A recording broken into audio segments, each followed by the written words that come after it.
আদম আলাইহিস সালাম কিন্তু তার সন্তানদের সবাইকে দেখেছেন। সব সন্তান থেকে তার সামনে আমাদের সবাইকে দেখেছেন তিনি। আপনি আপনি আপনি আমি সবাই সবার মানে প্রতিবিম্ব এবং সেই পিঁপড়ার আকৃতিতে আল্লাহ রাব্বুল আলামিন তার সামনে উপস্থাপন করেছিলেন, এবং এটা তিনি সবাইকে দেখেছেন।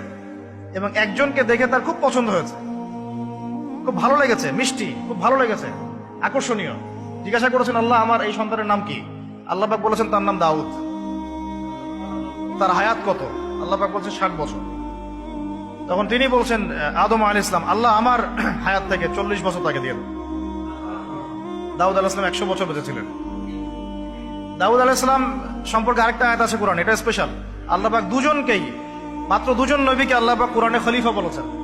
যদিও প্রত্যেক নবী আল্লাহ খলিফা, প্রত্যেক ন্যায়পরায়ণ শাসক আল্লাহর খলিফা, কিন্তু আল্লাহ পাক স্পেশালি দুজন নবীকে খলিফা বলে সম্বোধন করেছেন। একজন হচ্ছেন আদম আলাইহিস সালাম, আরেকজন দাউদ আলাইহিস সালাম।